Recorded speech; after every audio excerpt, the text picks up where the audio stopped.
আসসালামু আলাইকুম গাইস, কেমন আছেন সবাই? আশা করি সকলে খুবই ভালো আছেন। তো আপনাদের দোয়ায় আমিও ভালো আছি। তো অনেক লম্বা একটা সময় বিরতি নেওয়ার পর আপনাদের জন্য নিয়ে চলে আসলাম একটি সত্য ঘটনা অবলম্বনে নির্মিত একটি গল্প। গল্পটির নাম কালো জাদুর অভিশপ্ত বই। তো আশা করি গল্পটি আপনাদের হতাশ করবে না। তো আর কথা না বাড়িয়ে চলুন গল্পে যাওয়া যাক। নিজের প্রেমিকাকে কালো জাদু করেছি আমি, তবে এর ফলাফল যে এতটা ভয়ঙ্কর হবে তা আমার ধারণার বাইরে ছিল। কি বা করতাম? আমার 8 বছরের প্রেম সব ভুলে গিয়ে সে অন্য একটা মানুষকে বিয়ে করতে যাচ্ছিল, কিন্তু আমার কোনো খারাপ উদ্দেশ্য ছিল না। আমি শুধু তাকে চেয়েছিলাম। অনেক চেষ্টা করেও যখন ব্যর্থ হয়েছি তখন ব্ল্যাক ম্যাজিকের সাহায্য নিতে হয়েছিল। জানতে চান মূল ঘটনা? আজ থেকে প্রায় 2 মাস আগের কথা। হঠাৎ সে কলেজে আসা বন্ধ করে দিয়েছিল। আমি প্রথম দিন এটি তেমন আমলে না নিলেও পরের দিন সন্দেহ হয়। ফোন বন্ধ, কলেজেও আসে না। বাধ্য হয়ে তার বান্ধবীকে জিজ্ঞেস করেছি। নিপার বান্ধবী আমাকে জানায় নিপা পরশু সন্ধ্যায় দেশের বাড়ি চলে গেছে। আমি রীতিমতো অবাক হলাম। আমাদের মাঝে কোনো ঝগড়াও হয়নি। এভাবে না জানিয়ে সে কিভাবে গেল? আবার ভাবলাম হয়তো ফ্যামিলিগত কোনো সমস্যা হয়েছে, কিন্তু একটা কল তো করতে পারতো। নিজেকে শান্ত অশান্ত করার মাঝে সিদ্ধান্ত নিয়েছি ওদের বাড়ি যাব। স্কুল জীবনের প্রেম, আমার পাশের এলাকাতেই তাদের বাড়ি। আমি কলেজে ভর্তি হওয়ার জন্য ঢাকা এসেছি জেনে নিপাও ঢাকা এসেছে। সব তো ঠিকঠাক ছিল, তবে নিপা এমন করার কারণ কি জানতে আমি সেদিন রাতে গ্রামে রওনা করি। হঠাৎ বাড়িতে আসায় আম্মা আব্বাও অবাক হয়। আমি কাউকে কিছু না বলে সকাল সকাল নিপাদের বাড়ির দিকে রওনা করেছি। নিজের এলাকা পেরিয়ে তাদের এলাকাতে যাই আর দেখতে পাই একটা বিয়ের গেট। আমার স্থানে যে কোনো ছেলে থাকলে এই অনুভূতিটা উপলব্ধি করতে পারতো। কতটা যন্ত্রণায় দিতে তা একটা ছেলের চেয়ে বেশি আর কেউ জানবে না। নিপার কোনো ভাই বোন নেই। এই বাড়িতে যদি কারো বিয়ে হয় তবে তা নিপার। আমি হতবাক হয়ে বাড়ির দিকে প্রবেশ করতে যাচ্ছিলাম, কিন্তু নিপার সাথে দেখা হয়ে গেল উঠানে। নিপা আমার হাতটা টেনে নিয়ে আসে বাড়ির বাইরে। আমি শুধু তাকে দেখছিলাম, আমাকে কিছু বলতেও দেয়নি। বাড়ির বাইরে এনে নিপা আমাকে মিষ্টি স্বরে বলতে থাকে, শুনো রাফি, আমি তোমাকে না বলে চলে এসেছিলাম যাতে তুমি কোনো সমস্যা না করো। আমাদের মধ্যে যা ছিল সব ভুলে যাও। আজ আমার গায়ে হলুদ, তুমি আমার চেয়ে ভালো মেয়ে পাবে। দয়া করে কোনো ঝামেলা করিও না, চলে যাও। আমি বললাম, এসব তুমি কি বলছো নিপা? তোমার মাথা ঠিক আছে? 8 বছর ধরে ভালোবাসি তোমাকে, হুট করে তুমি বলছো সব ভুলে যাব? তাও এত সহজে? নিপা বলল, রাখো এসব ভালোবাসা। তুমিই বলো কি আছে তোমার? এখনো অনার্স ফাইনাল দাওনি। কবে তুমি চাকরি ধরবে আর কবে আমাকে বিয়ে করবে? আমি হয়ে যাচ্ছি বুড়ি। আব্বু ছেলে দেখেছে, ছেলের বিদেশে বিজনেস আছে, বিয়ের পর আমাকেও নিয়ে যাবে। প্লিজ দয়া করে আমার কেরিয়ার খারাপ করিও না। এমন ছেলে আমি কোনোদিন পাবো না। নিপা, তুমি সত্যিই ঠিক আছো? আর আমি কি স্বপ্ন দেখতেছি? এসব তুমি নিজের মুখে বলতেছো? কিভাবে নিপা? হ্যাঁ, সেদিন আমি যেমন অবাক হয়েছি তেমন কেঁদেছি। নিপার পা ধরে অনুরোধ করেছি। নিপা আমাকে পাত্তাও দেয়নি। আমি বারবার নিপাকে বোঝাতে চেয়েছি, কিন্তু নিপা আমাকে তার ক্যারিয়ারের গল্প শুনিয়ে যাচ্ছিল। শেষে এসে রাগ দেখিয়ে আমার বুকে লাথি মারে, শুরু করে আমার উপর চিৎকার চেঁচামেচি। নিপার চিৎকারে ওর বাবা, চাচাতো ভাইয়েরা সবাই দৌড়ে আসে। আমায় প্রচুর মারধর করে, কারো লাথি কারো ঘুষি, নাক মুখ ফেটে রক্তাক্ত হই। ক্ষত শরীর নিয়ে ফিরতে হয়েছে বাড়িতে। যদিও দেহের ক্ষতটার চেয়ে আমার অন্তরের ক্ষতটা বেশি যন্ত্রণা দিয়েছিল। আমি প্রায় পাগল হয়ে যাচ্ছিলাম। মানুষ কিভাবে মুহূর্তে তার রূপ বদলাতে পারে। গত 8 বছর মনে হয়েছিল এই মেয়ে সবার চেয়ে আলাদা, ওর মতো কেউ হয় না। সবাই ছেড়ে চলে যায়, কিন্তু নিপা যাবে না। নিপার মতো কেউ আমাকে কোনোদিন ভালোবাসতে পারবে না। সেই নিপা আজ আমার বুকে লাথি মেরে অন্যের বিছানায় যেতে প্রস্তুত। আমি কোনোভাবেই নিজেকে বোঝাতে পারছিলাম না ও কি সত্যি আমার সেই নিপা যাকে আমি এত বছর ভালোবেসে এসেছি। আমার এই হাল দেখে আমার গ্রামের এক বন্ধু আমাকে সাপোর্ট করেছে। সে আমাকে বুঝায়, কিন্তু আমি কিছুতেই নিজেকে শান্ত করতে পারিনি। ফাইনালি বন্ধু আমাকে কালো জাদুর ব্যাপারে বলে, এটি করলে নাকি নিপা ফিরে আসবে। কোনোভাবে নিপা এলে যদি আমি তাকে বিয়ে করে ফেলি তাহলে আর কোনো সমস্যা থাকবে না। ওই সময়টাতে আমার কাছে আর কোনো পথ ছিল না। তবে রায়হান আমাকে কোনো কবিরাজের কাছে নিয়ে যায়নি। আমার বন্ধু নিজেই কালো জাদু নিয়ে কাজ করত। দুপুরেই আমাকে সে তার বাড়ি নিয়ে যায়। ওর রুমে কিছু না থাকলেও খাটের নিচ থেকে একটা বক্স বের করে। সে বক্সে রয়েছে অসংখ্য কালো জাদুর জিনিসপত্র। রায়হান বক্স থেকে জিনিসপত্র নামিয়ে দরজা জানলা বন্ধ করে দেয়। যদিও আমি নিজের ইচ্ছাতেই এসেছি, কিন্তু ভয় করছিল আমার। রাগ বা ভালোবাসা অর্জনের ইচ্ছা আছে, তবে ভয়টা এখানে আসার পরে করছে। এখন অন্য কোনো পথও নেই। নিপাকে ছাড়া আমি একদিনও ভাবতে পারবো না। রায়হান দরজা জানলা বন্ধ করার পর রুমে 4টা মোমবাতি জ্বালাই। এক পাশে আমাকে বসাই, অন্য পাশে রায়হান বসে। বক্স থেকে বের করা কিছু সুতা রায়হান আমার হাতে বেঁধে দেয়। এরপর একটা বোতল থেকে কিছু পানি আমার গায়ে ছিটিয়ে দেয়। এগুলো শেষ করে রায়হান আমাকে বলে, এই পানিগুলো নাপাক পানি, মানে মানুষের মূত্র। আর সুতোটা মৃত মানুষের হাড্ডিতে বেঁধে নাপাক করা হয়েছে। এখন আমরা যে জিনকে ডাকবো সেই জিন নাপাক স্থান পছন্দ করে আর নাপাক মানুষকে সাহায্য করে। আমি এখন মন্ত্র উচ্চারণ করব, আমার সাথে তুইও সেই মন্ত্র উচ্চারণ করবি। যখন মোমবাতি নিভে যাবে তখন তুই আমার কাছে সাহায্য চাইবি। শুধুমাত্র একটা ইচ্ছা পূরণ করবে সে। এর বিনিময়ে যদি সে তোর কাছে কিছু চাই তুই সেটা দিতে রাজি হবি, আর যদি দিতে না চাস তাহলে তুই বলবি তুই তোর জাদু বন্ধ করতে চাস। এইটুকু বলে রায়হান একটা কিতাব হাতে নেয়। এরপর কিতাব থেকে কিছু মন্ত্র উচ্চারণ করে। মন্ত্রগুলো আরবিতে, সমস্যা হবে তাই উল্লেখ করছি না। সে একটা শব্দ বলে, সাথে সাথে আমিও সে শব্দ উচ্চারণ করি। এভাবে কিছু সময় পার করার পর আমার চোখের সামনেই মোমবাতি নিভে যায়।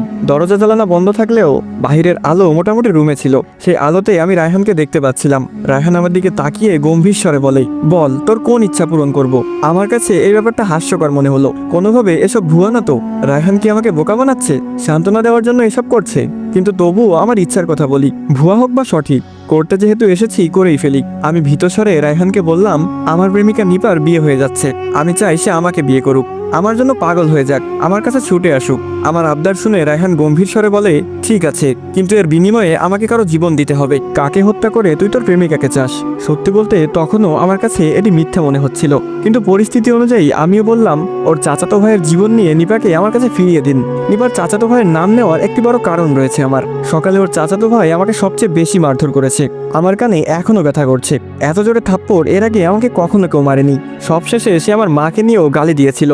রাগটা বাস্তবে হোক না হোক, তবে রায়হানের কথা অনুযায়ী ঝেড়ে দিলাম কিছুটা। আমার আবদার শেষে রায়হান আমাকে আবার বলে, আপনার চাওয়া খুব দ্রুত পূরণ হবে। এ বলে রায়হান সেখানেই জ্ঞান হারায়। আমার কাছে সব তামাশা মনে হলেও এইবার যা দেখলাম তাতে কিছুটা বিশ্বাস হয়েছে। রায়হান যখন জ্ঞান হারিয়ে পড়ে যায়, তখন রায়হানের শরীর থেকে একটা কালো ধোঁয়া উড়ে গেল। চোখের পলকে আমি সেই ছায়াটা দেখেছি। তার পরক্ষণে দেখলাম মোমবাতিগুলা আপনা আপনি জ্বলে উঠেছে। অবিশ্বাস্য ঘটনা, এইটা তো সম্পূর্ণ অলৌকিক। তবে কি আমি সত্যি কোনো জিনের সাথে কথা বলছিলাম? আমার এসব ভাবনার মাঝে রায়হান শোয়া থেকে উঠে। সে তার মাথাটা চেপে ধরে আছে। হয়তো তার মাথায় কিছুটা যন্ত্রণা হচ্ছে। মাথা ধরে উঠে সে আমাকে বলে, শয়তান তোর দাসত্ব হয়েছে, এখন থেকে আর আমাকে লাগবে না। এই নে কিতাবটা, যখনই তাকে দরকার পড়বে তখনই একটা রুমে 4টা মোমবাতি জ্বালিয়ে মন্ত্র পড়বি। আর মনে রাখবি, তোকে নাপাক অবস্থায় থাকতে হবে। প্রস্রাব করার পর কিছুটা হাতে নিয়ে গায়ে ছেটাবি। কাজ শেষে আবার আমার কিতাব আমাকে ফিরিয়ে দিস। এতটুকু বলে রায়হান বসা থেকে উঠে সামনে থাকা মোমবাতিগুলা এক এক করে বক্সে ঢুকাই। আমার হাতে সুতোটা সে নেয়নি। ওটা নাকি শয়তানকে ডাকার শক্তি। শয়তান যাত্রার ডাকে সাড়া দেয় না। এসব বিভিন্ন কথা বলতে বলতে রায়হান কুফুরি করার সব জিনিস বক্সে ঢুকাই। বক্স খাটের নিচে রেখে বলে, যা বাসায় চলে যা, আর দাওয়াত দিতে যদি ভুলে যাস তাহলে তোর খবর আছে। রায়হানের কথা শুনে যেন আমার ভিতরে একটা খুশির ঢেউ জেগে উঠল। সত্যি তাহলে নিপা আমার জীবনে ফিরে আসবে? আমি আবার তাকে পাবো, আমার প্রেমিকা হিসেবে না, এইবার হয়তো বউ হিসেবে পাবো। এই পাওয়া চাওয়ার বিষয়বস্তু অনেক মর্মান্তিক। এই বুঝি হেলে যাচ্ছে, আবার এই বুঝি কিছুটা হারাচ্ছে। তবে যত কিছুই ভাবি, রায়হান আমাকে একটা পথ দেখিয়েছে, এটাই আমার কাছে অনেক। খুশিতে আমি রায়হানকে জড়িয়ে ধরে কাঁদতে শুরু করি। রায়হানকে বিদায় দিয়ে যখন বাড়ি ফিরে এলাম, আমার মা বাবা আমাকে দেখে কান্না আরম্ভ করেছে। আমি কোনোভাবে তাদের সান্ত্বনা দিয়েছি, কিন্তু সান্ত্বনাটা তখন আমার দরকার ছিল। আমার বাবা বললেন, কার জন্য শুধু শুধু মার খেতে গেলি? তোকে পাঠিয়ে দেওয়ার পর নিপার বাবা তাড়াহুড়া করে নিপাকে বিয়ে দিয়ে দেয়। তুই নাকি বিয়েতে ঝামেলা করবি, সেটি নিপা সবাইকে বলেছে। তাই ওর বাবা দ্রুত আয়োজন করে বিয়ের কাজ সেরে ফেলে। বাবার মুখে সংবাদটা শুনে আমার মাথায় আকাশ ভেঙে পড়লো। এটি কিভাবে সম্ভব? এটাও কি আমি ঠিক শুনছি? মাথায় কারো হাত বোলানোর স্পর্শে আমার চোখ খোলে। আমি বিছানায় শুয়ে আছি, পাশে মা বাবা আর ছোট ভাই দাঁড়িয়ে আছে। ছোট বোন পাশে বসে আমার মাথায় হাত বোলাচ্ছে। আমি কিছুক্ষণ কিছু বুঝতে না পারলেও মনে পড়ে গিয়েছে নিপার কথা। নিপার তো বিয়ে হয়ে গেছে। লাফ মেরে উঠে ফোনে সময় দেখি রাত 10:38। হাই খোদা, আমার সব শেষ হয়ে যাচ্ছে। দিক বেদিক হয়ে আমার বিছানা থেকে দৌড়ে নেমে যাই। ছোট ভাই সাদিককে বললাম বাইক বের করার জন্য, যদিও আমার কোনো বাইক নেই। ছোট ভাইয়ের বাইক নিয়ে বের হয়েছি নিপার শ্বশুর বাড়ি। আমার হাতে একটা লোহার পাইপ। আজ নিপাকে নিজের হাতে খুন করার ভূত চেপেছে মাথায়। জানি আপনারা এখন আমাকে পাগল ভাবছেন, তবে বাস্তবতা অনেক ভিন্ন। এই পরিস্থিতিতে যে কোনো ছেলের মস্তিষ্ক ভুল সঠিক দেখায় না, কিন্তু এখন আমি নিজের পাগলামির জন্য লজ্জিত হচ্ছি। তবে ওই সময়ে এই সেন্স আমার ছিল না বললেই চলে।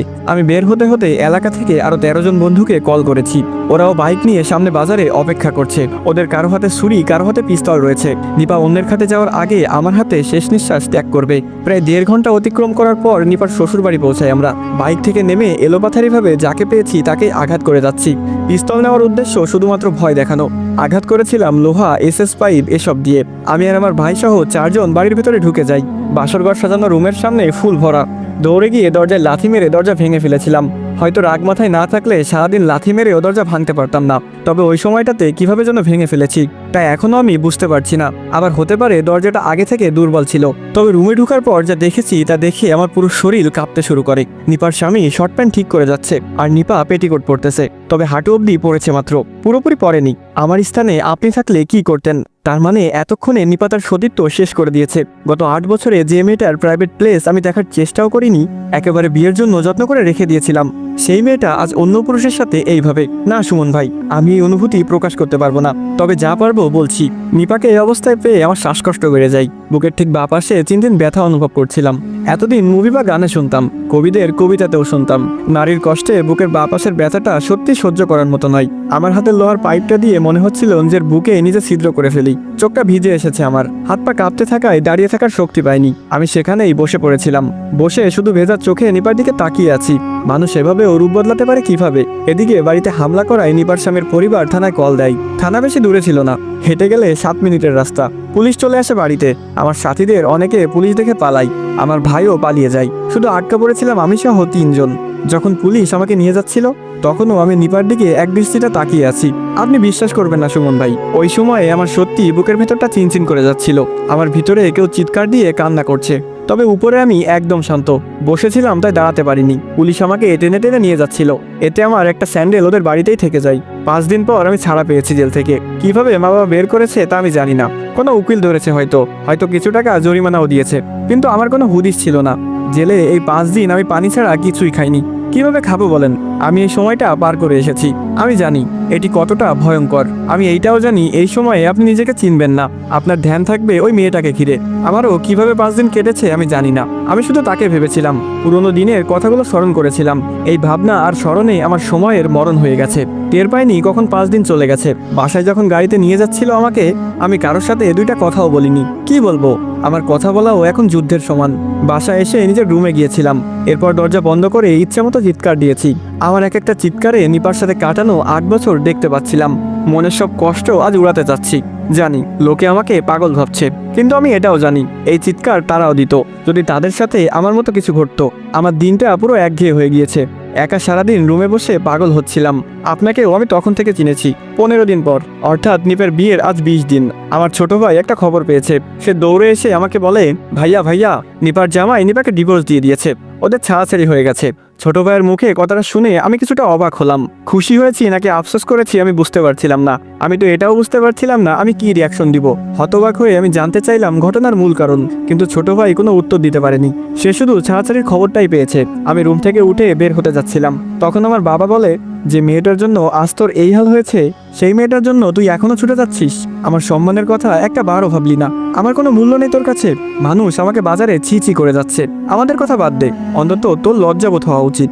এত অবিচার অপমান করার পরেও তুই ছোট লোকই কেন করছিস বাবা? সেদিন আব্বুর কথায় আমার পা আটকে যায়। আর যাইনি আমি। কার জন্যও বা যাবো? যে আমাকে রেখে অন্য একটা পুরুষের বিছানায় গেছে তার জন্য?